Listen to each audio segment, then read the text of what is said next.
Hello and welcome into episode 108 of Two Man Game with Damon and Dom. I'm Damon, that's Dom, and you are the listener. Please remember to like, comment, and subscribe on YouTube, on Spotify. Leave 5 stars on either platform. Share, share, share. It is Wednesday, April 1st, but we're not fooling around over here. We have hoops to discuss as the season winds down, about 6 to 8 games left for every team. We're going to talk defense today, all defensive teams, as well as Defensive Player of the Year. A couple more awards that we haven't gotten to yet, we'll get to down the line. We just really want to make sure with the 65 game rule that we have kind of everything in order before we start announcing. But Dom and I were texting defense is pretty cut and dry, at least when you look at Defensive Player of the Year, it's pretty obvious. So that's what we're going to cover today. I also wanted to mention we haven't done this in a while where we talk about what we're wearing. I wore the Luca Booker shirt that Don gave me, a great gift from him. And I wore it because when we had our pod, I think it was 2 pods ago, the MVPs, after the MVPs, because Shea is obviously MVP. I think he's going to win. I think Jokic hasn't been as good since coming back from his injury.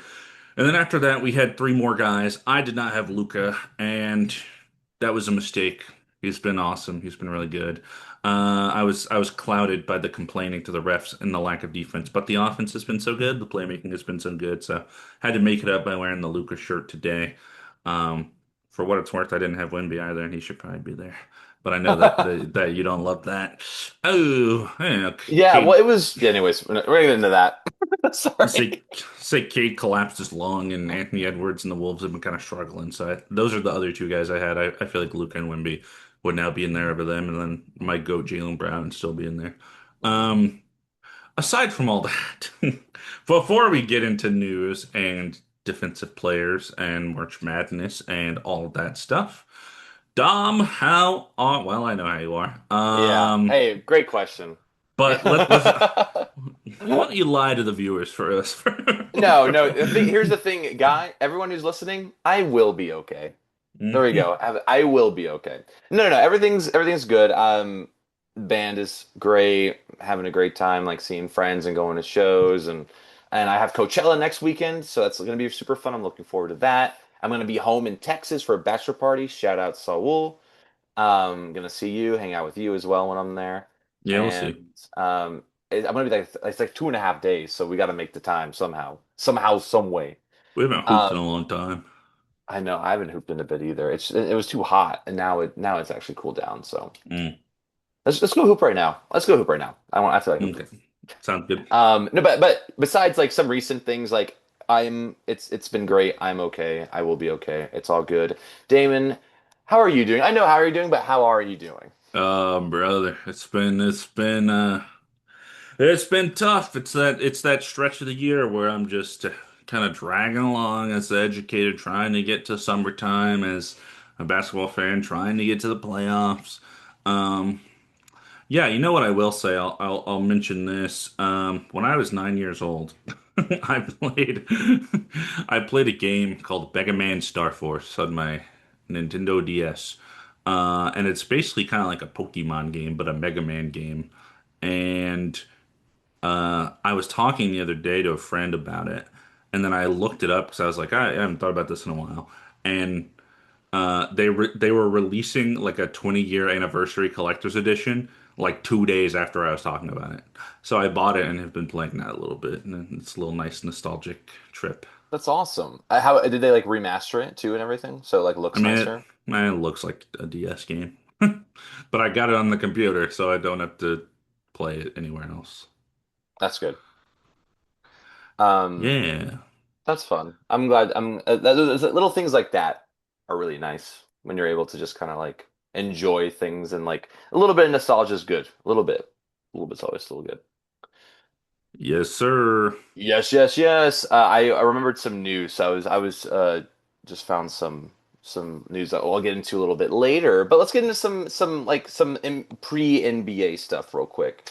You don't Aye, watch aye. college basketball. I don't really watch college basketball. I find it to be a little boring. But let me tell you, that Duke UConn ending was not boring. Did you see It's that? actually that's the only thing I've seen. I've only seen Yeah. the Duke UConn ending, And literally, I haven't seen a single other second of March Madness. Usually, I tune in a little bit. This year, I'm Yeah. just like, I don't care at all. I did not care. Only other thing I saw that Texas went further than expected and Tennessee went further than expected. Just because my roommate's a Tennessee fan, Texas I see a lot of stuff because I went to UT. But yeah, I just saw that Duke ending. So yeah, Final Four is UConn versus Illinois, and then Michigan versus Arizona. They're all top four seeds. So like Nothing crazy. have fun, guys. I know Um, Houston was really good. I'm sad they didn't make it this Yeah, far, it's but always cool to see the Cougars go far for sure. But it's going to be this weekend, Final Four, and then we'll see who. We'll talk about. I'll just mention who won next time 'cause I'm not going to watch uh, it. almost Laker head coach Dan Hurley going crazy on the sideline during the UConn comeback You see him go head to head with a ref, with a ref. Should have been technical than given Duke dude. free throws probably, but Yeah, that's neither here nor there. I hate yeah. Duke for no really particular reason, but I don't want them to succeed, so that's okay. That's so funny because I actually growing up I liked Duke because I know Kobe liked Coach K and I was like, oh, cool. But now everyone I know personally hates Duke and hates Coach K and hates everything. So I'm like, I was really swayed by just the fact that Kobe liked Coach K for like a hot second because he was Team USA. It was like, yeah, Yeah, I that don't have an was issue the with Coach influence. K. It's just the big schools that are always successful. Obviously, I'm gonna It's a private have a school too, hard time so liking. yeah, makes sense. So yeah, that's kind of whatever. But I know some people have been clowning on the Boozer child. Mm-hmm. Caden, I think, is the one that threw the turnover that turned Yeah. into the long three to end the game. His brother Cam Boozer is gonna be like a top five pick, but I don't think Caden is quite that good. But also, like they're up like 19. It's a team effort Yeah. to blow that lead. It's not a one play thing. So Yep, absolutely. And then I'll talk about this since I sent it to you. But Houston Comets are back, dude. This is crazy. I remember we talked about this way back when we were talking about like WNBA stuff and like going to mm, games and WNBA. So interestingly enough, the Connecticut Sun will be renamed the Comets and move to Houston and begin playing Houston for the 2027 season, pending final league approval. So uh, it's pretty much done because there is already a Houston Comets website that didn't exist for forever and the Houston Rockets announced it and everything. So like it's a done deal basically. But yeah, I sent it to you and you said, "Where's the other team?" And you said that makes total sense. So Connecticut Sun are moving, I guess. Who lives in Connecticut? I can't name anyone. I can name one person I know from Connecticut, but they don't live there now. I'll tell you that much. no clue. Yeah. Um, yeah, interesting. I was looking at seeing like what happened to the old one. They were just put up for sale, and that the WNBA took over, and that was it. They just expanded them. So Liquidated. Yeah. I was wondering if they went from like Comets to Sun back to Comets. No, they're just Mm. the Sun are just becoming the Comets, Which but is they're weird not too. technically the same franchise. Yeah.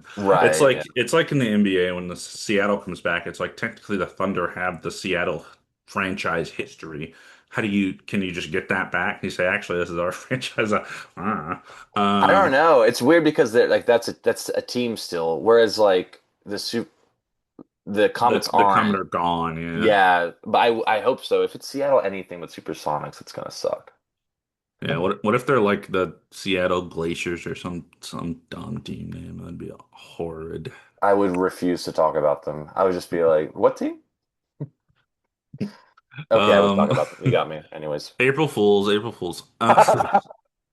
Let's talk about tanking. It's that time of the season where the NBA cares about teams that are losing on purpose. So there are three anti-tanking policies that are being voted on by the NBA Board of Governors in May. I'm gonna do my best to explain them because I'll be honest with you, I read them all many times and I was like, what does that mean? I don't, because that's kind of how this gets when you get into the weeds of some of the kind of terminology at the NBA. And I'll do my best to explain it. So the first proposal, 18 teams in the draft lottery, I should say, for reference, right now it's 14 teams. Every team that misses the playoffs, so the two teams that don't make it from the play-in, as well as seeds 10, 15 for each conference, 70 each conference, 14 total. This would include even seed 7 and 8. So even if you make the playoffs, out of the play-in, you're still in the lottery. Okay, kind of interesting. So you include teams that make the playoffs, probably get eliminated in the first round.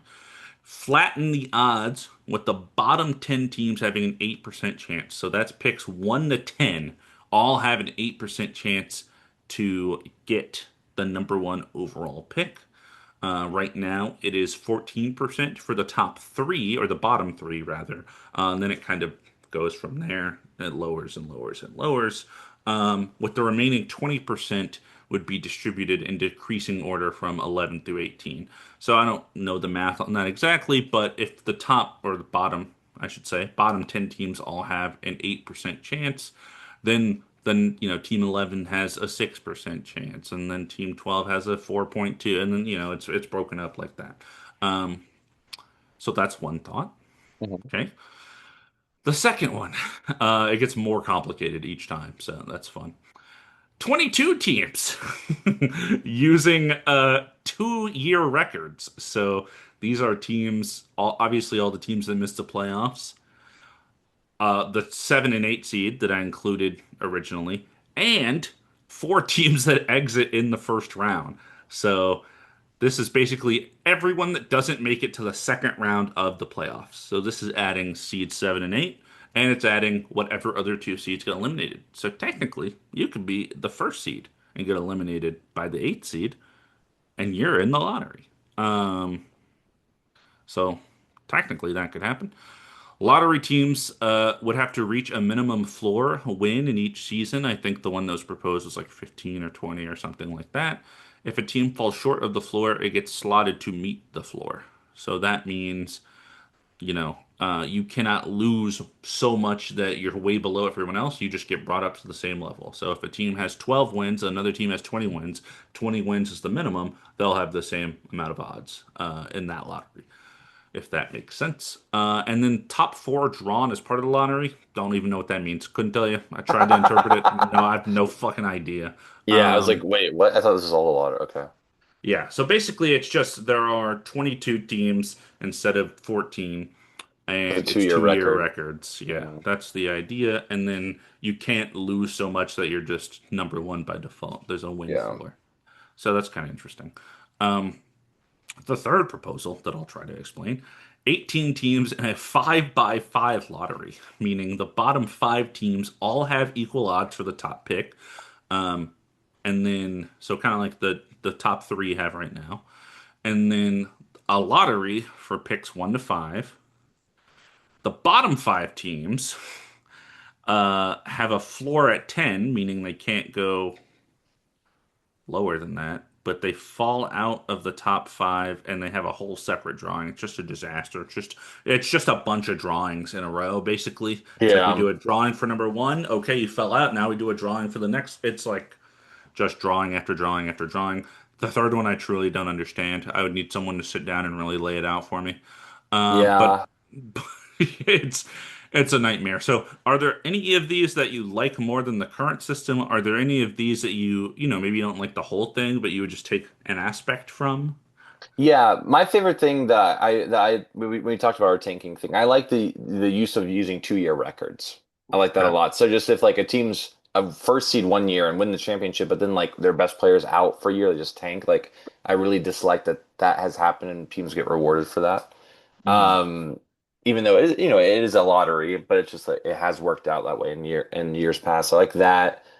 And I like the aspect of the first one where it's like the bottom 10 teams have an 8% chance. So it's like all of them. So it doesn't mean just because you lost 15 and someone lost 30, you're still all in that and like or like win 15, win 30. You're still all going to be the same odds. Like I like that aspect. I think they're making it way too complicated. I Yep. think it really doesn't need to be that complicated. I feel like a lot of ideas we had are better than whatever 5 by 5 lottery means. So, you Yeah. know, Yeah. Yeah. I but literally like what about you? What about you? I Anything I just read the 5 by 5 thing a couple times and was like, I don't know what's going on here. Um, makes no sense, yeah. yeah, I like what you mentioned. I will also say the wind floor is kind of cool. Um, especially if it's like a relatively low win floor, like if it's 20, like that's not 20 and 62 is a really bad record. Yeah. But then we can get to parts in the season. I actually have the standings pulled up right here. So right now, like the Pacers are at 17, the Wizards are at 17, the Nets are at 18, the Kings are at 19, the Jazz are at 21. These are all teams that are, really trying to lose at this point, and I feel like if there's a win floor of 20 or 25 or something like that, that just gets rid of that. It gets rid of that really ugly tanking near the end to try to usurp a team by one win or one loss. Hmm. Um, so I could see that working. I also like the addition of. I feel like the 7 and 8. No one ever like really wants to be the 7 and 8 seed. Like theoretically, yes, you want to make the playoffs. You want to get some experience for your guys. The players especially want to make it. I think. I think ownership and front office would rather tank. But if you're a player, you're like, yeah, I want to try to make the playoffs. You know Of what? course. What? Including them in the lottery, even if they get waxed in the first round, I think is another incentive for teams to try to win. Because then it's like, oh, you're actually still in the lottery and you're getting playoff experience. Like, that's kind of cool. Yeah. I like that too. It makes yeah, everyone's kind of happy in that scenario. And 7 and 8's still not great. So, but you can also make it all the way to the finals, as we saw with the Heat. So you never know. Yeah, I wonder in that scenario, like, are you still in the lottery? See, that's what I want. I want protections if you like are that good and you're like obviously you shouldn't have a top five pick. Like Yeah, or they don't have anything about succession years, like successive years. If like you get the first top three pick like 2 years in a row or something similar, top five pick. It's like yeah. If I'm not mistaken, I'm pretty sure the NFL's draft is determined by like how far you make it in the playoffs. Like who picks 31 and 32 of the draft are the two teams in the Super Bowl, regardless of your like regular season record. see they do some things better for Yeah. sure. It makes a lot more Um, sense. yeah. The NBA Board of Governors, so we talked about this last time, I think. But the Board of Governors, they've approved expansion and will begin exploring bids for Las Vegas and Seattle. So, Damon, how much we got? How much we putting together to get our Vegas? Or I guess Um, LeBron's got Vegas. Let's do Seattle, make them the Supersonics. Done. let's do Seattle, do the Supersonics. I think basically we take our student loan payments and we actually just direct it towards the organization. Absolutely. Um, I'm right there with you. I th That was where my head went immediately. I was like, student loan scam. My money goes to better things, such as owning an NBA franchise. So, Then after our combined student loan amount, which is no small fee, we still need like another $6 billion on top of that. so anyone Uh, out there, hey, this is open. Hey, let's do this ethical. Hey, it could be the Seattle Ethical Ball Supersonics. Come on, we could do this. ethical ball arena. Ethical ball that has a good ring to it. Ball Arena is already where the the Nuggets play, though. So it'd be like a more ethical ball arena. I like that. Or we can do like the Lakers with crypto.com arena, which is awful. We can do like ethical ball TM two-man game stadium. like just way too much. Like uh yeah. Ethical ball, or two-man game with Damon and Dom, or D&D's two-man game, whichever whenever you came into Yeah, whichever era. stadium. I think yeah, they're putting up bids, so I'm interested to see like who is going to purchase the rights, I guess, to these teams because it's just totally free and out there, Yeah. which is interesting because I didn't think about this aspect. Like, the NBA hasn't expanded really in our fandom in our lifetime. It was when we were really, really young that they're like Raptors and Grizzlies came in or whatever. Hmm. And I don't like I when I think of teams, I'm like, oh yeah, they have the Bus family with the Lakers, right? Like that's a storied history there. This is fresh. This is brand new. So I wonder, who's going to be dipping their toes in Yeah. the NBA waters. It'll be interesting to see. The Kardashians. They've dated a lot of players, so maybe form a player of all your exes, a team of all your exes. That'd be fire. So funny. Lamar Odom, head coach. You know, there's going to be a Netflix show about him. It's like the rise and fall of Lamar Odom or something. It's insane. I'm going to watch it. I'll let you know what I think. Yeah, fair, fair, fair, fair. Let's talk about the Hall of Fame. One of my goats, Amari Stoudemire. I've voiced my love for him on this pod. Candace Parker, Elena Del Don, two great WNBA players, and Doc Rivers, who is still coaching. Going to be inducted into the Naismith Basketball Hall of Fame in 2026. I think there's other candidates too, but these were the names that popped to me. Um, I feel like Candace and Elena did not retire that long ago, unless I'm just totally out of it. And of course, Doc is still coaching. I know, like when Jared and I were talking about the NFL, you have to be out of the league for 5 years before Yeah. you can get inducted. And granted, it's like the NFL Hall of Fame, I guess. It's not. This is the Basketball Hall of Fame, which is like a little different. It's not necessarily tied to the NBA. I see what you're saying. Yeah. But I wonder, like, how do they come up with? I guess I could look it up, but I don't want to. How do they Wasn't come up with like who's picking this?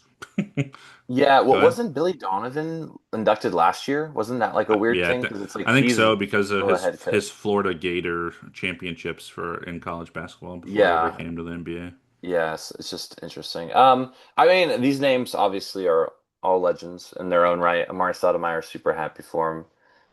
And Doc Rivers, weird they're still coaching, but I mean, he has a championship, Celtics, Yeah. so like makes Are you a total number sense. one Amari Stoudemire enjoyer or a number 32 Amari Stoudemire enjoyer? It's got to be 32 with the Suns all the It's way. interesting. It's interesting. I mean, I don't because I know. I watched don't I know watched why he was Steve. both, but he What? was. Yeah, Steve Nash, man. I just was watching with Yeah. Steve Nash, and I think that's when he wore 32, right? Yeah, but he was also one on the Suns too. He changed it while he was on the Suns still. Yeah, and then he went to the Knicks and he was one. Then he went to the Heat. People don't remember that. He was also Yeah, number you one. remember that. I know you remember that. No, yeah, I just remember like yeah, just him and Steve Nash were so fun to watch. But they would also like when it came to the Lakers, it's like, oh, come on, Lakers, pull through. So Not just some really not good. the not the OG goggle goat, but maybe my OG goggles goat. Yeah, I would probably say Kareem is the OG goggles Oh yeah. go, Yeah, but Kareem's fucking legend. Amari's I thought of Horace Grant for some reason. I was like, that's the yo, goggles goat right there. Horace dude, real. I Grant. mean, he did it. He really and he did on multiple teams. Like he Yeah. knew what he was doing. Tell me about this next one too, because this is not for me. I am wearing the shirt on accident, Let's go. but it It's a worked great shirt. out. Yeah, yeah. Do that the whole time while I talk about the segment. Dennis Rodman is going to be inducted this year into the WWE Hall of Fame. What does WWE stand for? Do you know? Worldwide emissions. You didn't say wrestling, which is World insane. Wrestling uh Entertainment. It's Entertainment. easy. Okay. Yeah. It used to be WWF. Did you know that? Federation, right? Yeah. Yeah, Yeah, yeah, yeah. I did. So yeah, he is getting inducted into the WWE Hall of Fame, which I've talked about. I don't know on the pod if I've talked about it, but I've talked to you about how I've been in a WWE phase lately. You did talk Um, about it on the pod. You did. great, great, great, Yeah. great. I did not know this, but in the WCW is a part, or was a part, kind of a part of WWE. It was like a minor company in the WWE. It was all, I don't want to explain all that. He made his debut in 1997 in the WWE. And then in the 1998 NBA Finals, in the middle of the series, he skipped a practice so he could go be in a match with Hulk Hogan, which is insane. And he got fined and maybe suspended for it. Um, so it's hilarious. So it's just funny that he's already in the Basketball Hall of Fame. So he'll be, Yeah. one of the Yeah. only people I can think of that's in two Hall of Fames. So that's pretty cool.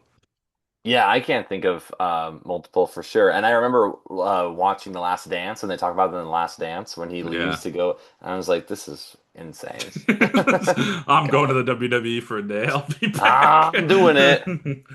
Yeah, Um, but yeah, crazy. that's some crazy crossover, basketball WWE crossover. Um, here's some other crossover between gambling and NBA. So I don't know, not really gambling. Anyways, It's not the it's the not gambling, but the Blazers just keep doing it to themselves. They yeah, just so keep the doing it.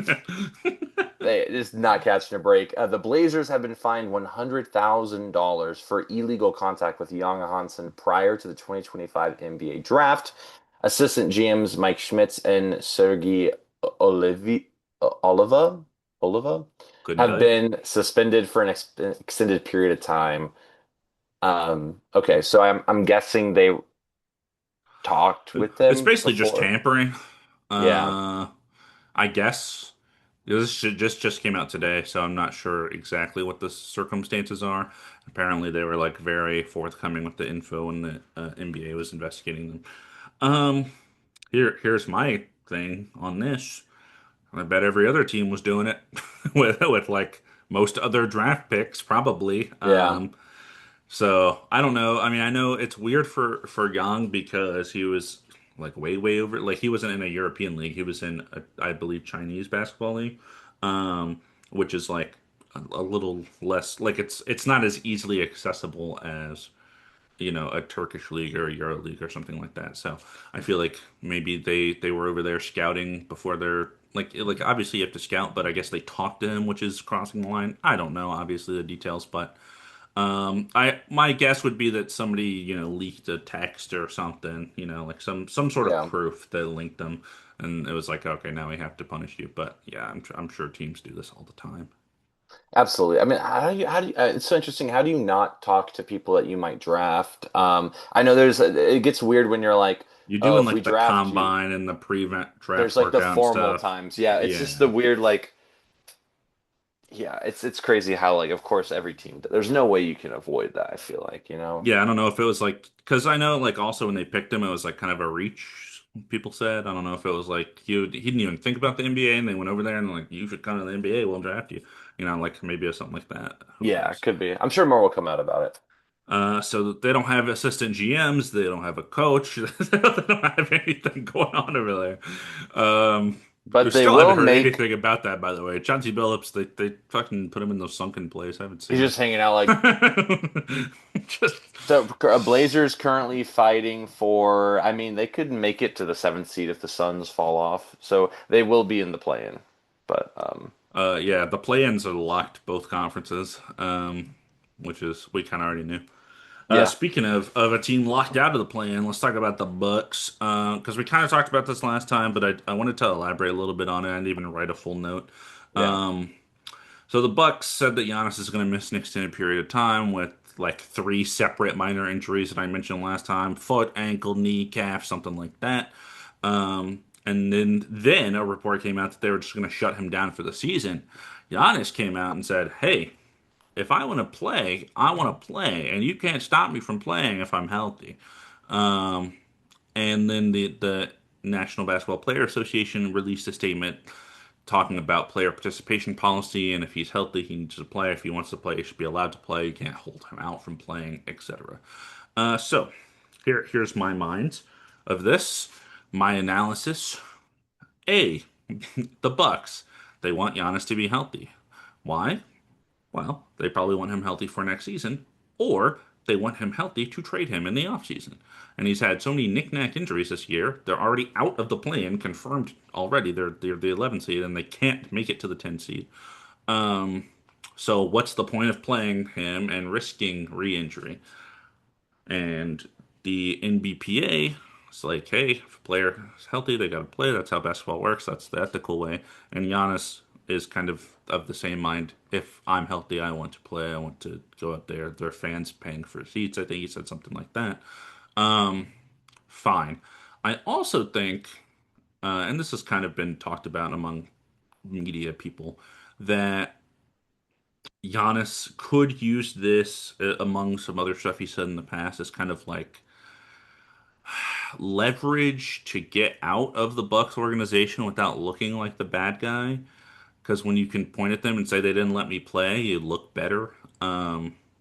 So there's kind of that not conspiracy, but that kind of theory of like he's like twisting the narrative to like make it his exit less bad, which I think is unnecessary because I think if Giannis requested a trade right now, I think people would like Bucks fans would still love him.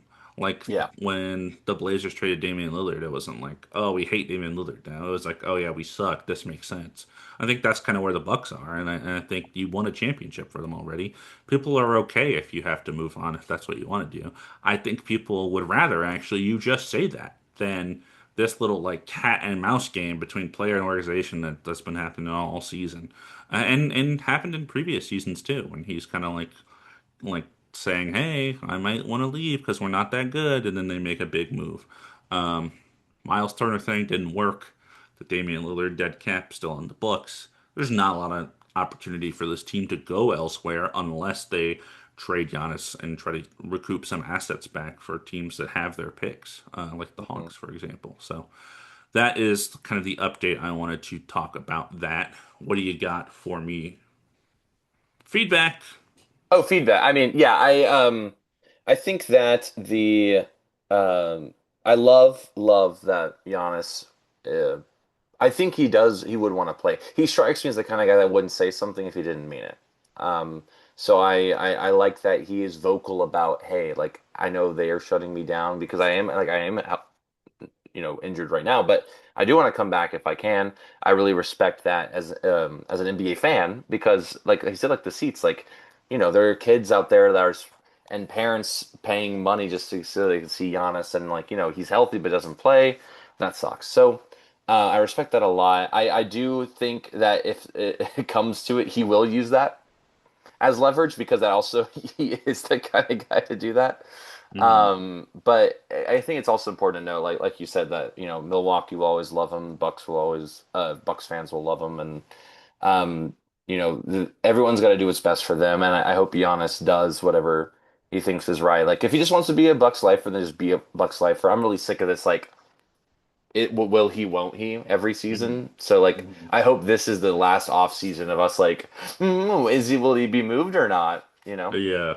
I think it's just like just decide. Like you won a championship, you love it there, stay there. Hey, I will respect you so much if you stay there. And like things change and people come, players come and go, and you still have a chance. So that's that's what I think. We'll see. I'm pretty sure they're gonna try to shop him around though. They want to keep him healthy for that. That's my Yeah. thinking. Yeah. That would be the guess Yeah, for and sure. in the middle of all this, the Bucks waive Cam Thomas. Ouch. What is it an attitude thing? Because he's a good I want to say he's a good NBA player. It's just like He's a I good don't young player. You know, it's interesting. I remember the Nets didn't provide him with that extension, and he kind of was like, people got to use their double teams on me because I'm the best player. And then he got, basically released by them, and now he's released by the Bucks, and now he's not on a team. And we're gonna talk about another guy after this. Like offense first, good but not great guard thing just like not working in the NBA. It's just like people just don't want them. It's weird to me because I feel like it feels like a player you would want, but maybe it's like it's such an important position that if you don't think it's the guy, it's like not even worth having on your team. Um, but I can think of a lot of guys in recent years that have kind of gone through this. Like I used to love Colin Sexton, right? And Colin Sexton's still on an NBA team, but he was really never given like a chance to be the guy. It was just like a pretty immediate write off. And I feel like a lot of guys that are the score first guard, not great defender kind of thing fall into this category. absolutely. And the thing about it is like score first mentality guys, no defense. And again, like these are guys who are going to average maybe 15, 16 points. I kind of a dime a dozen. Like Hmm. every team can kind of get them, but it's the guys that can do both, the two-way guys. They're the ones that keep their jobs and the ones that put in the effort and like on both ends of the court. And maybe your offense suffers, but your defense gets better. Like if you are saying like you're the best person, you need to be doubled. You better be like Luca level, like Right. offensive. You better be Shea level saying stuff like that. Like Luca, as much as I hate it, he has a really good excuse not to play defense as well. I trust me. I wish I would sacrifice some of the offense for defense. I would take that any day. As a Lakers fan, that's what we need. But like he's averaging 34. He's averaging the most. Cam Thomas is not averaging 34 in this whole season. So, um, I like he'll find a place, but I really hope that if this is what's going on, which we think it is, maybe he kind of takes a look and just tries to put in a bit more effort on that end, or yeah, something like that. Yeah, I would say this player archetype is like they're not great playmakers, they're not great defenders, they're not all-star level, but they're not like, they're not. it's kind of like what the sixth man used to be, the Jamal Crawfords, the Lou Williams, that Jordan Clarkson kind of falls into this. It's interesting 'cause I feel like some of the younger ones that are not established like Jordan Clarkson are kind of just like written off pretty quickly. And it's interesting with the Bucks, like I don't know if there's some off court or some attitudes thing that would make more sense, but like this is a team that plays Kevin Porter Jr. and Ryan Rollins, and I like Ryan Rollins, and I don't like Kevin Porter Jr. Um, but you would think Cam Thomas competes with those guys, right? I think it's because of the playmaking that KPJ, even though like he's not elite playmaking, he can do some of it. But Cam Thomas hmm really is like, I got the ball, I'm gonna score. It's not like who can I pass it to, you know? Yeah, That's what at least my thoughts. sure, But that's fair. yeah. Um, let's talk about another waived Central Division guard. Yeah, Here I we missed go. a lot of this. I missed a lot of this. I was reading Ugh. stuff and it was very hard for me to like kind of grasp. So Ah. Damon's putting on Oof. he's working out, getting ready to rant. I'm so locked in. I'm so ready for It's this. time for a Damon rant. Oh, brother. Damon rant. Boom. Hashtag Damon rant. So, the Bulls have waived Jaden Ivey, um, which they just acquired in a trade this deadline. So he's only been there a couple months. He's already shut down for the season after a couple of injuries kept him off the court. And of course, the Bulls are not really playing for anything, so they shut him down. He had this Instagram live. Never a good way to start a sentence. Instagram live, as a professional athlete, in which basically he went on a rant about the NBA celebrating Pride. And the word he used a lot was unrighteousness. I don't even know if that's a word. It's kind of an interesting thing to say, unrighteousness.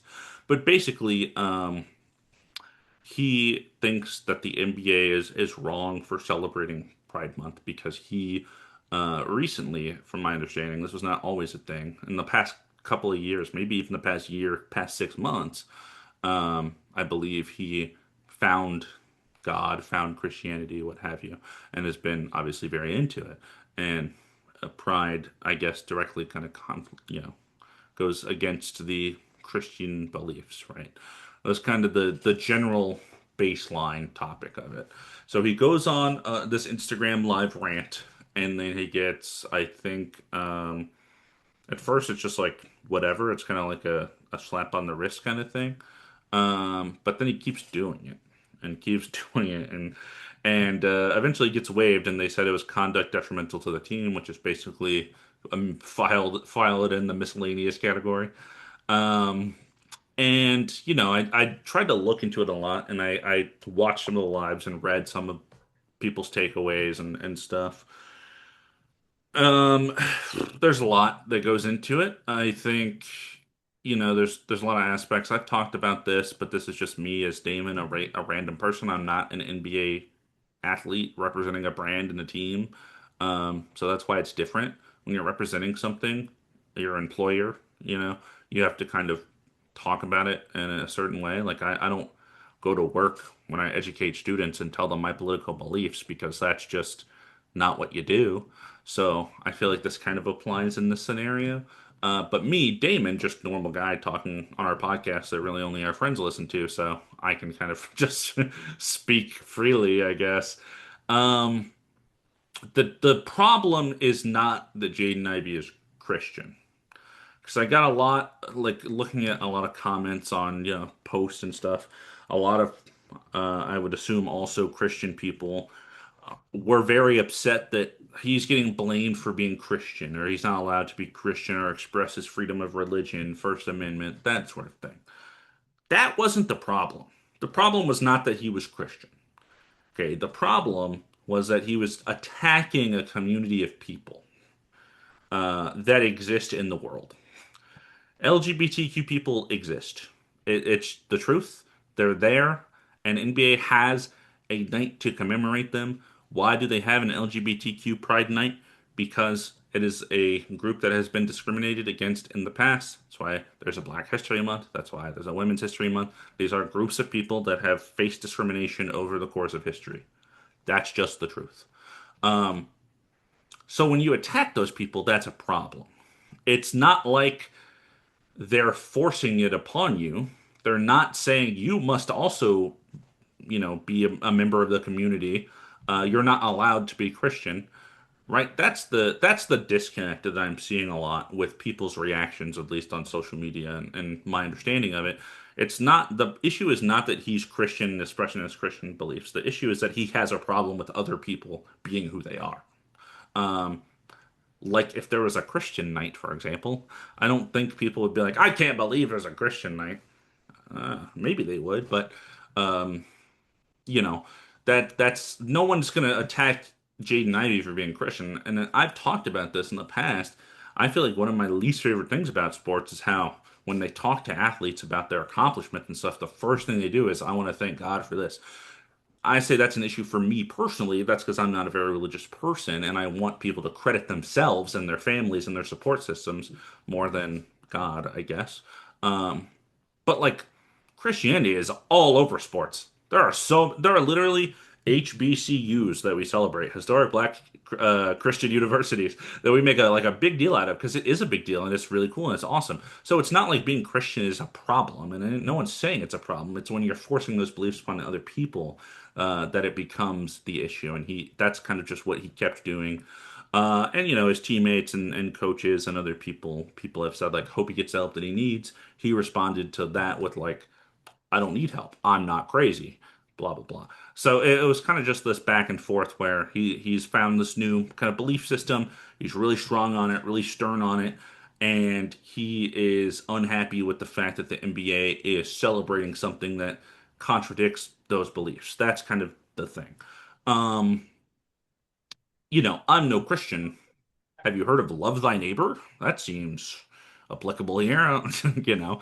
Um, so yeah, that's really the thing for me. And then, oh, I should mention this. Sorry, I know I've been talking for a while. Here's the other side of it that I have seen people talk about as well, and that I do agree with. Do I think Jaden Ivey should have been waived? I don't know. Do I think like if this was a continued issue and he kept pressing it? Yeah, probably. If it's a one time or maybe even a two-time thing, yeah, I think we can kind of figure out a solution. Maybe he apologizes and we move on. That's fine. Um, do I think it was an issue in the first place? Yes. Do I think it needed to be addressed? Yes. Do I think he needed to be waived? If it continued to be an issue, probably. Here's the issue that other people are pointing out that I agree with, and that I know you agree with, and that we've talked about before. It's a league that employs domestic abusers. This is a league that employs people that have had sexual contact with minorities. This is a league that employs all that kind of stuff. So, uh, you muted something when you said that? Was that on purpose? Yeah, my neighbors, they were knocking I on my, see. yeah. Gotta, Continue. gotta, gotta. Um, so yeah, do I think this guy should have been waived because, you know, I don't know. I can say for a fact there are multiple players that I think should not be in the league at all because of domestic abuse and other very serious things like that. So that's a real contradiction that people have pointed out that I agree with. I don't think that means nothing should have happened to Jaden Ivey. But I do think that, like, yeah, this isn't the biggest issue probably with players in the NBA.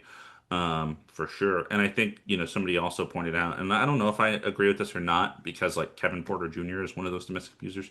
Um, Jaden Ivey isn't as good as Miles Bridges. So therefore the punishment's a little more swift. I see the argument, but like when Kevin Porter Jr. is there, it's like he's not that good either. And when you think about it, so that could play a part into this, and to that part I do agree with. I think there are people that are certainly worse in the NBA. So yeah, that's kind of where I land. I think that it should have been addressed. I think it was an issue. I don't think it's the biggest issue we've seen in even a year. Like, and another thing I could say, like John Morant, right? If this was Jaden Ivey with a gun in the club, is he waived? Probably. But we literally watched that happen already. But that guy was the face of the organization, so it's whatever. So yeah, it's just it's a little hypocritical of the NBA to do this, but have more serious criminals. Or Jaden Ivey's not a criminal, but made an infraction. um, and there are actual criminals in the NBA. So I get that point, but ultimately, yeah. Not cool. Not cool for sure. That was a lot. That Yeah. was a lot of information. No, it's okay. Thank you for breaking it down. It was like I said, I just saw a lot, so it was a good kind of just breakdown of everything that happened, and um, yeah, I mean I agree with a lot of what you said, and when you know when you have represented, 'cause I'm all for free speech. I think everyone should believe what they believe, and like Pride Night's not hurting anybody. Number one, like no one's making you join that community, like you said. No one's like telling you gotta like do something you're not comfortable with. Like you're just there to play basketball. Like the Pride Night is for the fans, and guess what? Your fans, there are LGBTQ fans, whether you like it or not. You know what I mean? So something you have to realize, and like you have to realize that as like players, like people of all communities are going to watch basketball and be fans of you. And the other thing, though, because I agree that I don't think this reason itself is cause to be waived. I think when situations like this happen, like if something like this happens to me in the workplace, you know what happens? I get sent to a training. You know what I mean? Like there are these things Hmm. like I go talk to somebody. I think just waiving somebody, dismissing doesn't solve anything. You know, like this is I don't know if this was the right way to do it. Like you're not really helping him by doing this. And like, maybe you don't know the whole thing. Maybe they came to him and said like we want you to be a part of this team, but like you really can't be doing stuff like this. Like, please get some like sensitivity training or like talk to somebody. And if he's like, no, then I get it. And maybe that's what happened. Yeah, maybe, I don't know. could be some behind closed doors Right. stuff And for I sure. don't think we need the whole story, but like you make a good point. There are people who have done a lot worse that are playing in this league. And again, it's just because that they are better players than Jaden Ivey. And we've liked Jaden Ivey when he started, and and he's had a rocky last few seasons because of injuries and whatnot in this trade. And we were hoping this was going to be a good fresh start for him. And like, what a way to start this fresh start. It's really unfortunate to see, and I hope. Like I'm not gonna say I hope he finds the help he needs because I don't think it's help. I hope he finds some empathy because I think you can be Christian and you definitely can be Christian and still accept people for who they are and be friend. Dare I say, be friends with them? Dare I say, just get to know, like, understand them? And if you're not putting in that effort, why would anyone else? So, I mean, um, I know Christian people who are LGBTQ. Like, literally, I mean, same. you know. Actually, the only people, I mean, I know a lot of people that go to church, but personally, someone I know that only I know goes to church is LGBTQ. I was like, okay, yeah, I'm Christian. I don't go. Right. I'm Catholic and I don't go, what the hell? And you're not gonna hear me talking about that ever. A casual in more aspects than basketball. But yeah, thanks for bringing that to the attention. It's we'll see what happens with him if he gets picked up by another team or something out of the league comes back. Who knows? He's young still, right? He's like 23, so Yeah, hopefully, he's quite young for sure. yeah. And lastly, with some news, Warriors Moses Moody tore his patellar tendon in his left knee and will be out for the remainder of the season. Tough blow for a team who is, I mean, they are the 10th seed. We'll probably say the 10th seed. What are they playing for? Nothing much, really. But you never like to see a young guy like that go down and, get well soon, come back better than ever next season, hopefully. Steph Curry's coming back on Sunday, apparently. Finally. Oh, are they gonna make a So, push? That'd be kind of crazy. I mean, I don't know how. uh, gonna be a first round exit, but yeah, whatever. If they Yeah, make it to the first round. Steph Curry and change. Yeah, Moses Sorry. Moody had a good season until this point. Yeah, it's So unfortunate to see. yeah, but I mentioned the Rockets. Yeah, Steph is supposed to come back against us. I'll talk about the Rockets now.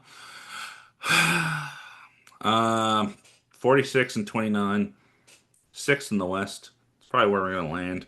Looks like the Wolves are staying afloat enough with Anthony Edwards returning, and they're playing okay enough. We're tied with them right now for the fifth seed. But it seems like the Lakers are pretty secure at the three spot. Seems like the Nuggets 6 game win streak. They're looking good at the four spot. Only 6 to 8 ish games left for each team. So, with the 2 game difference between seeds 4 through 6, like sure you could see a slide or two, literally tied with the Wolves, but it just feels like even though we're on a 3 game win streak, we're just not playing great basketball. And I don't want to harp on it too much because I've talked about it all season. But I will ask you this, Dom. Yeah. I want to quiz you here. Um, I want to see if you can go in order. Okay. There have been 8 players for the Rockets this season that have started a double-digit amount of games. I would like you to try to start from the player that has started the most and then go down from there. Okay. So, okay, got it. Okay, so I'm gonna say who's played the most for the Rockets. I feel like Amen Thompson. Amin Thompson, number 1, played 73 games, started all 73 games. Casual who? Okay, cool. Number two, I'm gonna go Kevin Durant.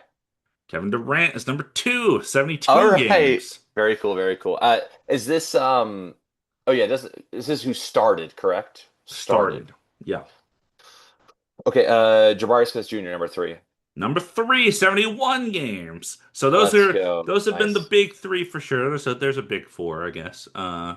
Yeah. Is it gonna be Shingun number It's four? going to be Shingun. He Okay. missed some time, but see, is at Yeah. 66 games started for the Rockets. The next highest number is 33. So like, there's a big Ooh. jump. Yeah. Okay. So I these was gonna 4 are kind of in the starting lineup really all season when they're healthy. nice. I was gonna go five, Reed Shepard. Therein lies the question. Reed Shepard is number 7. How many games do you Dang. think Reed Shepard has started? 25. 16. Which brings me to my point that I wanted to make about the Rockets. We're starting Reed Shepard um, for the last couple games. Here's the thing. I mentioned the big 4, Amon Thompson, Kevin Durant, Jabari Smith, Shingun. 2 of those players are not good shooters. Amon is not a good shooter, and Shingun had a little bit of a shooting thing early on in his career. It's kind of gone. Neither of them are great shooters. Kevin Durant, great shooter. Jabari Smith, pretty good shooter.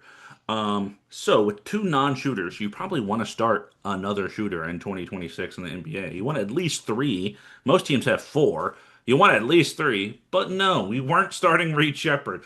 Why? I don't know. Because Ime Udoka loves defense, and Reed Shepard is a 6'2" white guy, so he's not great at defense naturally. So who do you think those 2 players were that were starting more than Reed Shepard up until this point in the season? I'm gonna go Tari Eason. Tari Eason is number 5. How many games? I already told you. Do you remember? 33 or 32? 33. Okay, And 33. I Cool. love Tari Eason. I have a Tari Eason jersey, so you know I'm a Tari Eason enjoyer. Um, but he's not a great shooter, and you're already starting 2 other not great shooters. Not great. Number 6, a little bit of a doozy. I'm gonna go Clint Capella. Clint Capella has started 2 games. Okay, hold on, hold on. Um, I don't think it's Dorian Finney-Smith because he missed a lot of Dorian time. Finney-Smith has started 1 game. Yeah. Um, it can't be Aaron Holiday. Aaron Holiday has started 1 game. Okay. God, there's one person I'm sure it's just glaringly missing.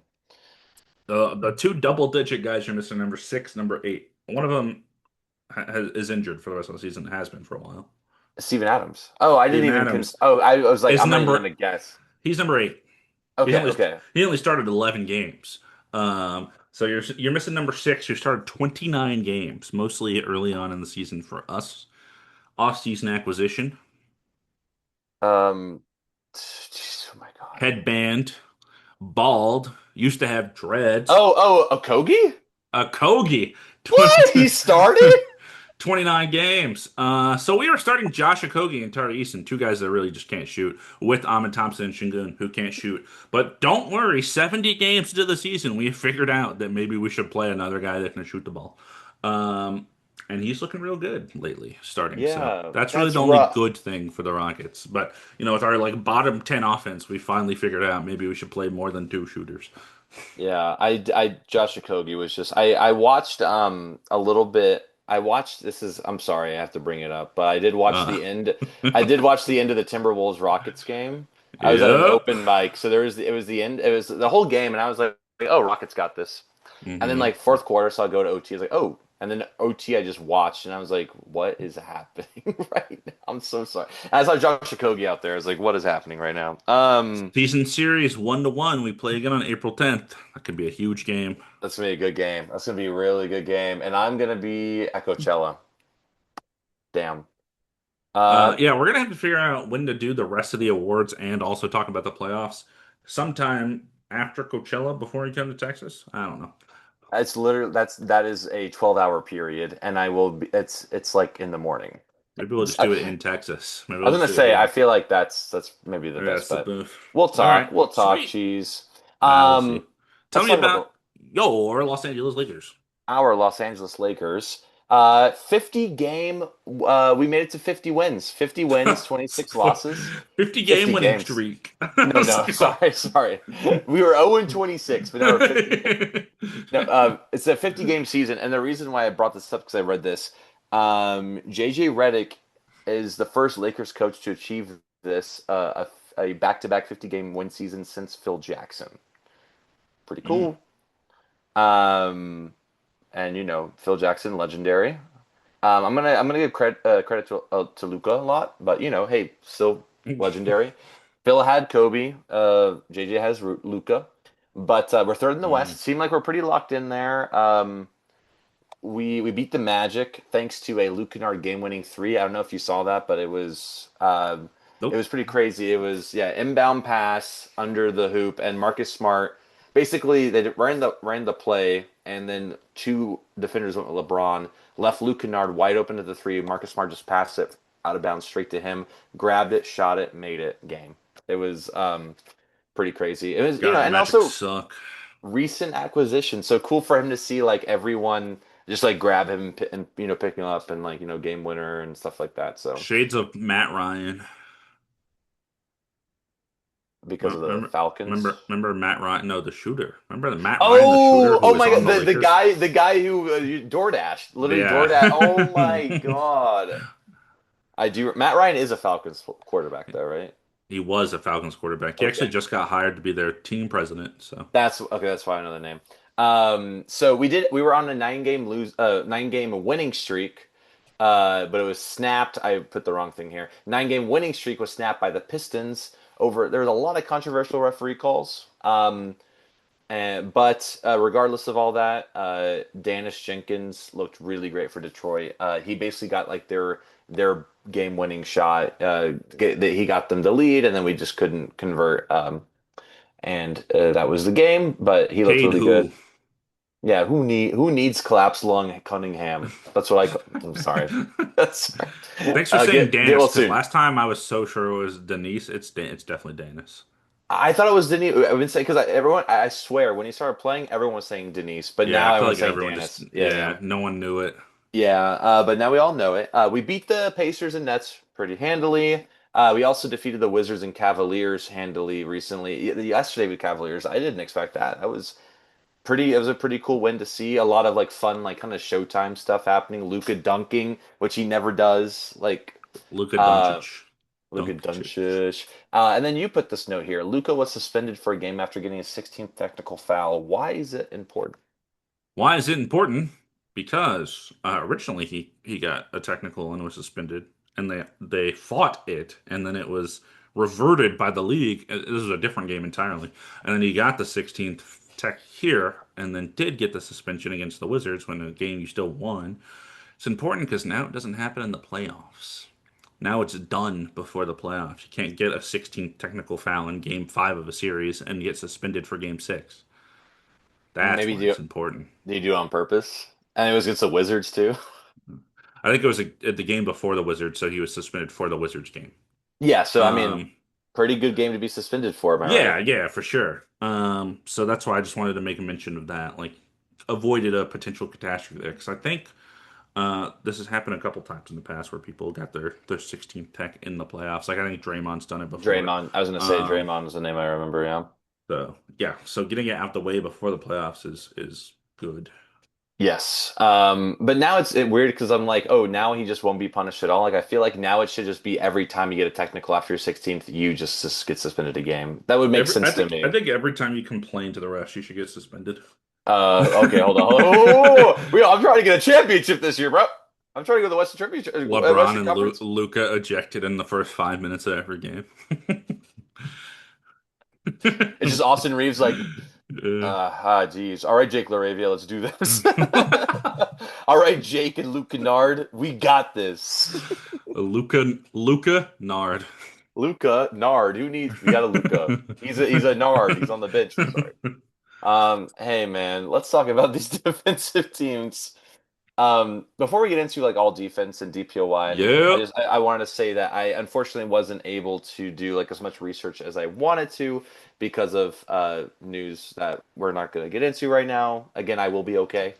But it just a lot happened right before the pod, but I'm very happy to be here talking hoops. So I did a little bit of like moving things around where I could, but um, I just wanted to say that as like a little like a PSA before we start. And also just Fair. for anyone who doesn't know, so NBA all defensive teams, there's two all defensive teams, first team, second team, five each.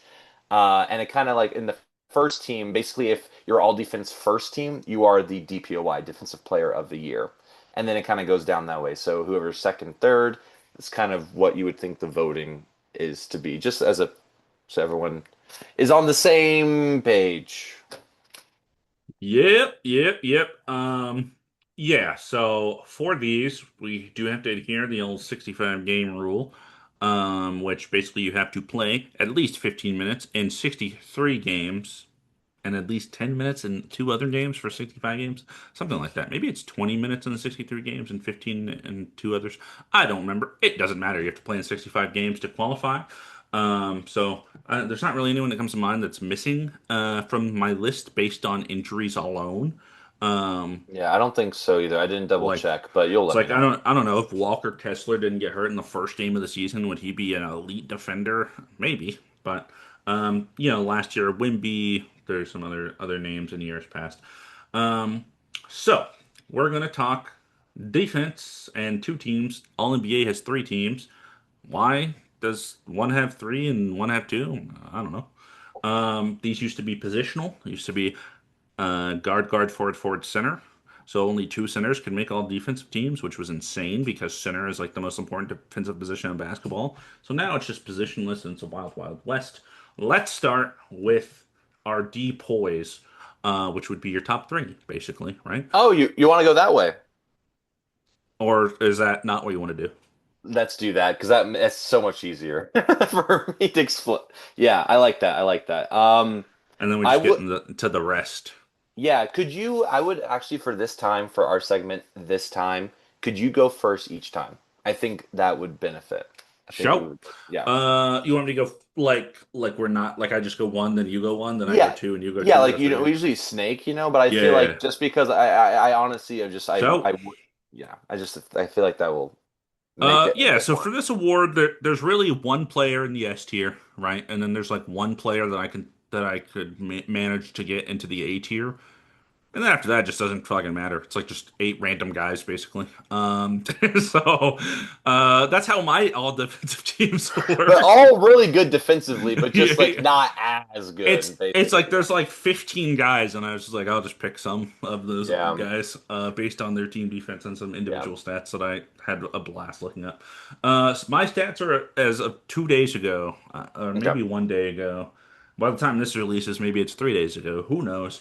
Um, so I did this fun thing on NBA.com where I looked at the team defensive stats and then I looked at individual defensive stats. And the problem with that is it shows you every player in the league, which is a real issue.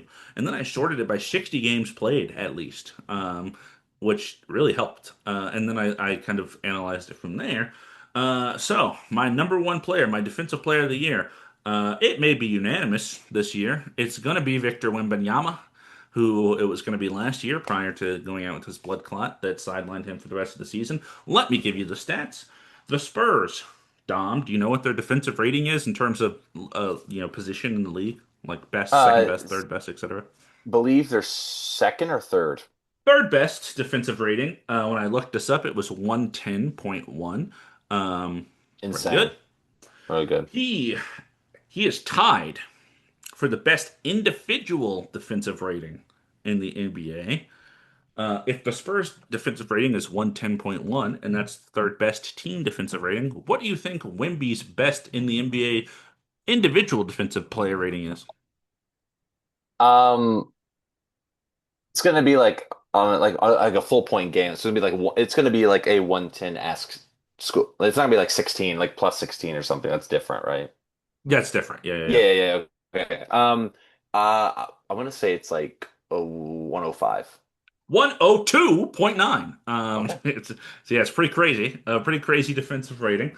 The Spurs are tied for the best defensive rebound percentage, 72.5%. So on 72.5% of opponent misses, the Spurs get the rebound. So they're not giving up as many offensive rebounds as other teams. Rebounding is part of defense. He's averaging 11.4 rebounds, 3.1 blocks. Yes, that's league leading by a lot. 1.1 steals. And then I found this fun stat. So I found a stat for the Spurs as a team, um, basically the field goal percentage against the Spurs, just as a team. Then I found another stat, field goal percentage against Wemby. Hmm. Okay. What do you think the difference between the two is? Like the number difference. You don't have to Yeah, guess yeah, for yeah. each, but just I'll say it's like 30% difference. that's insane. That would be crazy. That would be Yeah. like that like we're shooting 60% against the Spurs, but 30% against Wemby. Well, I know like I know I okay, okay, okay, okay, okay. Because in my head, I remember hearing this Rudy Gobert stat a couple years ago. That's like basically at the rim, like people only score on him 50% of the time, which is Yeah, crazy. yeah, yeah, yeah. But I'm That like, okay, was then that crazy. that I would then that remember would that make the stat. Timberwolves. It means you score 80%. Like obviously, okay. I'll say 12%. Okay, 8.7, Wow. um, which is the best in the league by a lot. Um, So I don't. I think the exact numbers were against Wemby as like the primary defender. People are shooting 40.6%, and against the Spurs it was 49.3. So it's just in a pretty crazy difference. Yeah. And the last thing I'll mention with him, because a lot whoever's listening to this probably knows how crazy Wemby is, especially on defense. The eye test in terms of what he does, not only with the stats I just mentioned, but there's like a deterrence factor that I've never seen. There's like I'm doing pick and roll, and Wimby is going into drop coverage, and we're just giving up. We're not even gonna try to drive against it. We're not even gonna try to pass against it. He's gonna block the floater. You're like, we just gotta give up on this play and do something else. Like people just don't even go. They don't even attempt a lot of the times. He just changes the offense. It's kind of like what I think you can relate to this. It's like a couple years ago, and we'd look at Mitchell Robinson jump from the paint to like block threes. It's just like that every play all the time. It's just like, okay, this is crazy. Yeah. So that's where he lands as number one, and it'll be his award to lose for the next decade, probably. Yeah.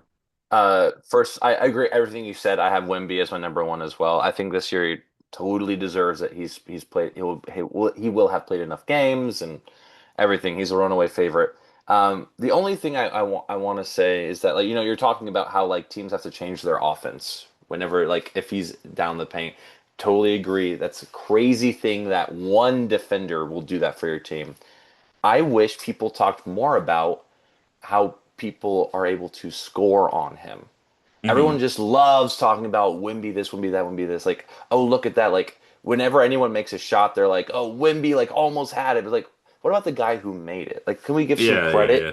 I totally DPOY, undisputable. But like to be able to score on this kind of person needs to be also like shouted out. Like it just isn't though.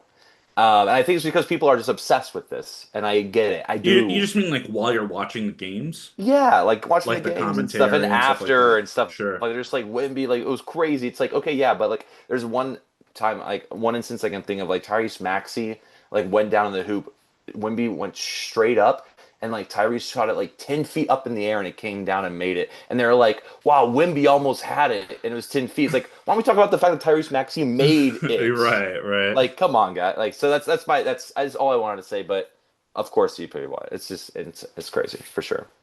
Yeah. Do you have anything you want to add on Wimby? See, I'm celebrating defense today, Dom. I'm not trying to talk about people beating him, but I understand No, I no no no no. there's some Wimby narrative fatigue already. I just needed to say that because I've been thinking about it, and Yeah. I mean, like in the last MVP Kia ladder, he's in the top three. I'm like, oh my God. It's like, Let me tell you this, Dom. I didn't have him on my top five last time. I'll say this: if all of the MVP candidates played the same exact minutes, yeah, he'd be like number two. yeah. He's no. I agree. I agree. No. It's I just get the it. minutes played. It's the minutes. I get Um, that. But but it's also, I understand it's there as a voter. You can decide if it's if the minutes played, yeah, more or if less it lines matters. up, So yeah. like, yeah, I get Um, it. Anywho, I yeah, mean, right he's now I'd probably have him at like four. I'd probably have still Shade, Jokic, Luca, Wemby, yeah, Jalen Brown, something like that. for sure. Um, I will but not yeah, mention offense anymore this pod. no more It's all offense. defense, baby. No more offense. Number two. You got number two. Number two. So this was the other guy that I was like, yeah, this team was like fairly obvious, and there's like a fake rivalry here, anyways. I got Chet. I got Chet Holmgren here at number two. The Thunder. They have the best defensive rating in the NBA, 106.3. Um, that's elite for a team defensive rating. He is tied with Wemby last time I looked with that 102.9 individual defensive rating. So they're tied for one in the best in the league. The Thunder, this is not necessarily a Chet stat because I do think the Thunder have a lot of team defense success. They Yeah, got the Alex Caruso's, the Cason Wallace's, the Lou Dort's. They got a lot of good guys. Even Shea is a great defender. So it's not necessarily the Chet show like it seems like it's the Wemby show in San Antonio. Um, but I do want to mention the team has the best turnover ratio in the NBA. It's not even close, 12.4%. He's only averaging 9 rebounds, which is like not great. But about 2 blocks, half a steal. And then that number I said, Wimby, 8.7 difference as the shot contester versus hmm when teams play. Keep in mind, Chet has the number one defensive rating as a team, the Thunder do. yeah. It's So like 106, right? yeah, 106.3, yeah. Cool. When I last looked it up, at least. What do you think Chet's like little field goal difference number is between what people shoot against the Thunder, what people shoot against Chet specifically? I'll say 5.4. -7.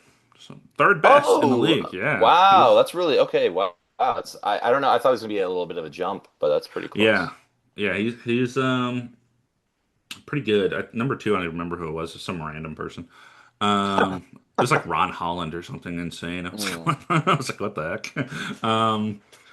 Yeah, so I think like it makes sense to have Chet, the defensive kind of the center is the back line of the defense, even though they have a lot of good defenders, their team defense is really good. I don't think Chet is necessarily this like standout individual defensive player, but I think if I had to pick another guy, basically, that's just where my mind goes to when I look at the numbers and the rating, and you got to reward the best defense in the league. And the best player on that defense. So Yeah. that's why I ended up going with Chet at my number two. And then after this, it's really just a fucking nightmare. But who do you have at number two? I also have Chet Holmgren at number two. I thought it was Yep. really interesting when I looked up like players with the highest defensive rating. Like the top 12, I'd say, were basically like the Thunder's starting five. Yeah, because Because their like team it defense is makes sense because insane.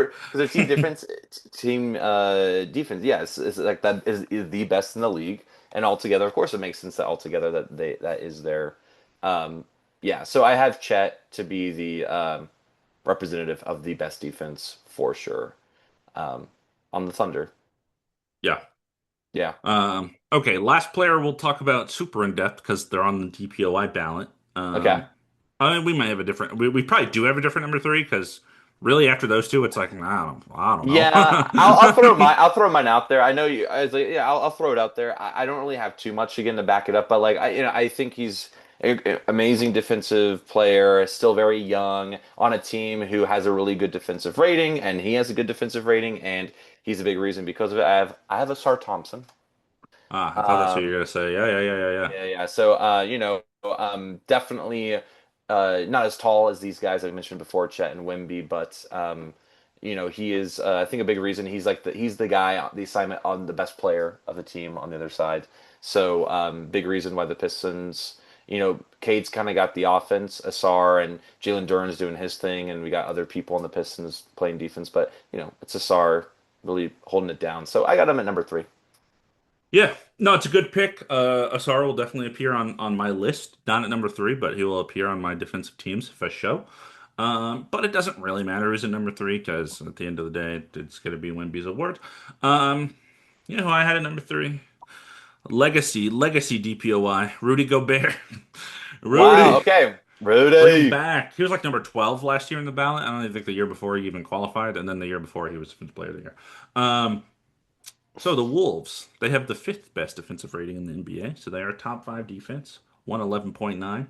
11.5 rebounds. Rebounds are important. Almost two blocks. That's important. And then he has. What do you think? What do you think Rudy's defensive field goal difference is? I'm My gonna new go. favorite stat. Yeah, I think it's. I'm gonna say 5.4 because I feel it. 5.2. You're close. Knew Yeah, it. seventh best in the league. So he's still contesting strong at the hoop. And I think like part of it for me is I was thinking about these defenses, and I was thinking about because the top five were the Thunder, uh, the Celtics, the Pistons. One of those was two. One of those was four. I think it was Um, Piston. It the was Thunder, Pistons Pist- too. Thunder, Pistons, Spurs were three, Celtics were four, and then the Wolves were five.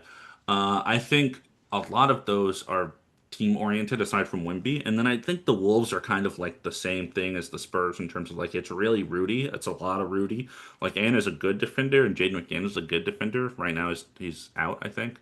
Um, but like the narrative for this team lately has been a lot of like and is out. Julius Randle kind of had a sluggish second half of the season, but I feel like Rudy is just kind of tried and true in there and holding down the fort, and that's why there hasn't been as much of a slide as I think I kind of thought there was going to be several weeks ago because I think their defense has really hold up. And he's a center, so I probably just was like, he's a center, I'll put him there. Yeah. So that's where I ended up. Um, let's do the rest of our. So that's our first three guys, right? On Cool. all defense first team. Um, do you want me to do the rest of my first team? Well, I'll do my 4 and 5 just real quick because Okay, one of them is someone we mentioned. So number 4, I put OG Anunoby. Nick's a defense good is one. pretty good, and he is a big reason because of that. He's also the guy on the best can be on your best player on the team. And then at number 5, I do have Rudy Gobert. Brody. So Rudy, Okay, so we have four of the same five then, because I do have a SAR on my first nice. team as well. So the order is a little janky, but four of the same five defensive first team people. I don't have OG, although I will say I was going to mention him. He's on my second team. I was going to say he's maybe the hardest player for me to figure out where to put because it's hard to evaluate defensive metrics, obviously, in the first place. Like you can read stats, sure, but like it doesn't mean a whole lot if you don't really get it. Yeah, I Yeah. don't. Like you have to watch a lot. What people have to keep in mind with OG Anunoby is he plays in a starting five with Jalen Brunson, who is 6 feet tall barely and not a good defender, and Cat, who is like a notoriously bad defender. Although I've said he's under a little like underrated the past couple of years. I think he's improved on that end. Still not a great defender by any means. Um, so like those are your two-star players playing the most minutes, and your team is still top 10 in defense, and you're the best defensive player. I mean, Mitchell Robinson, there's an argument there, but obviously he misses a lot of time.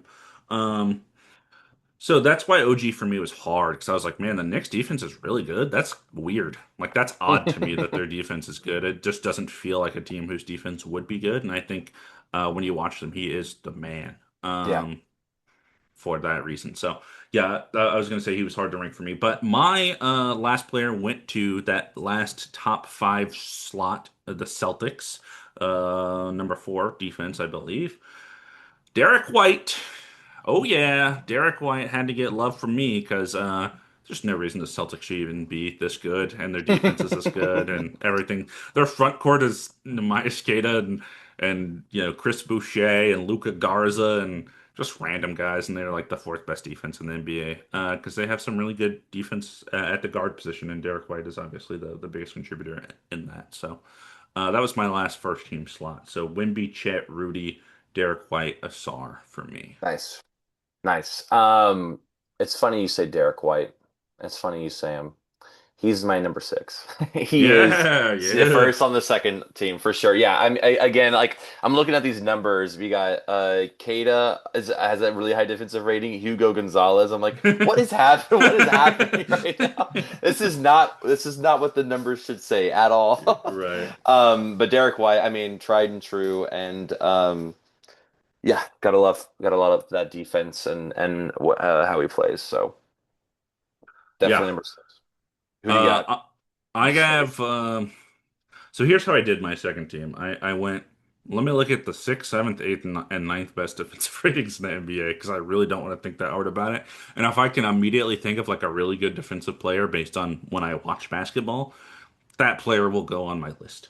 So Okay. no order really to the second team. Yeah, I think tell me the it's whole second team, and then I'll say mine. I think that yeah, works. yeah. And then my tenth player is another Thunder because they're really team defense. So I end up with two Thunder. So I have from the Raptors, who I think had the sixth best rating, Scotty Barnes. He's been awesome all year. OG I already mentioned. Uh, Rockets, Amin Thompson. He's still here. He's still creeping around. I think Asar has probably gotten better than him in terms of defensive impact, but I do think Amin has still had a pretty stellar year. Um, how about this guy? 83-point man himself, Bam Adebayo, slotting in right at number nine because the Heat's defense is really good and they really shouldn't be because they're playing Tyler Hero and Norm Powell together.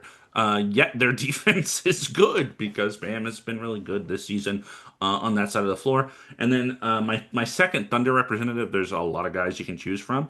I went with Cason Wallace, that defensive specialist at the guard position because he's played a lot this year, and when he comes in, he is definitely kind of a ball hawk, kind of a big reason their turnover ratio is where it's at because he's very good at getting in passing lanes, etc. So those that was my team: Scotty, OG, Yamin, Bam, and Kaysen Wallace.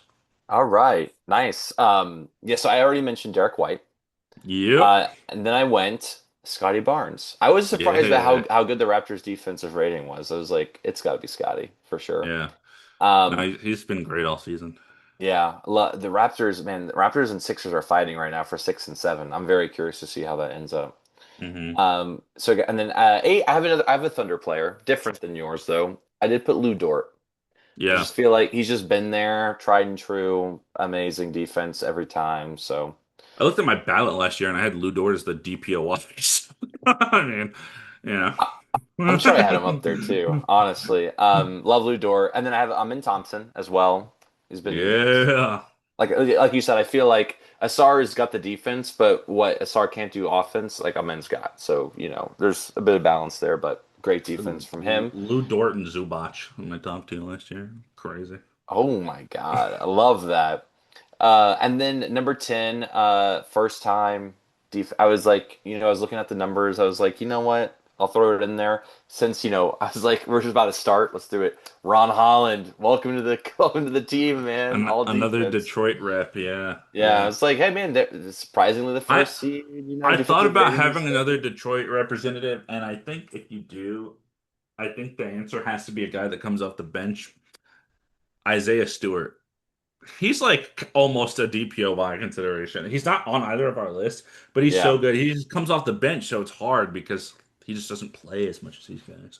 Yeah, for sure. No, he's great too. Yeah, they've got a lot. They love that grit that they got over there, and yeah, just was like, hey, yeah, first time, why not throw him on there? We'll see what happens. Hmm. But that's what. Okay, so not too bad. Okay, I didn't do too bad. That's pretty cool.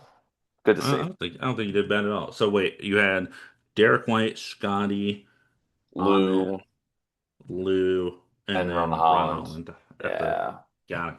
Okay, so that leaves us with like 7 out of 10. seven, 8 out of 10. Um, Nice.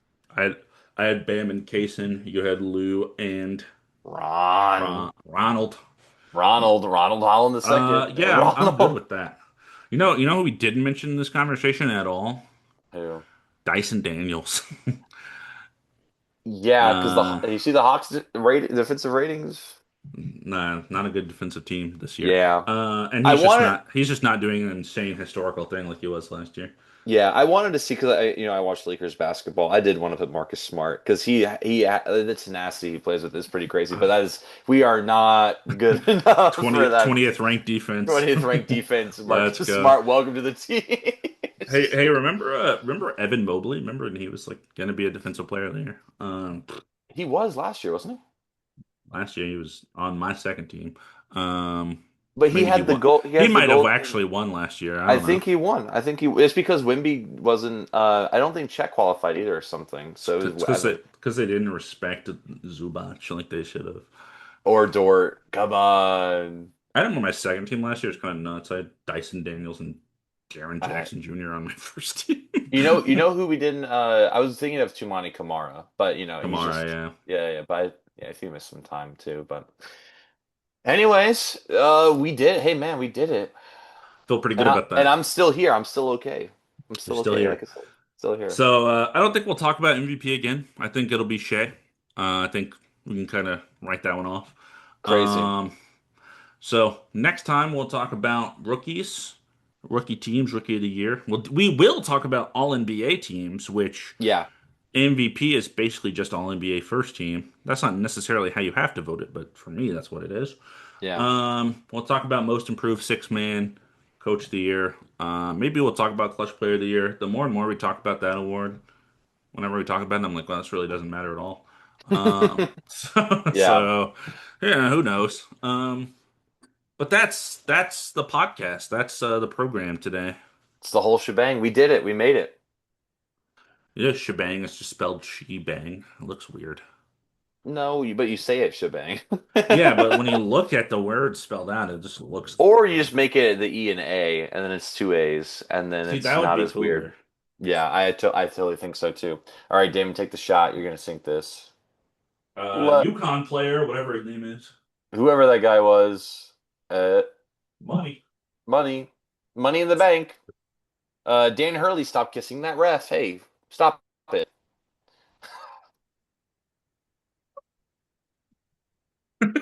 You gotta watch. You gotta watch for whatever just Watch happened the there, pod. Watch the pod. Watch the pod. Watch the pod. Watch the pod. especially if you're Um, operating a motor vehicle. Yes. Just Oh, wanted to say again, thank you everyone for listening. Share it. We're stoked for the playoffs. We hope you are too. It's going to be really cool. We'll see exactly what happens. We'll talk about it. And yeah, I hope everyone's doing all right. And we will see you next time on Two Man Game with Damon and Dom.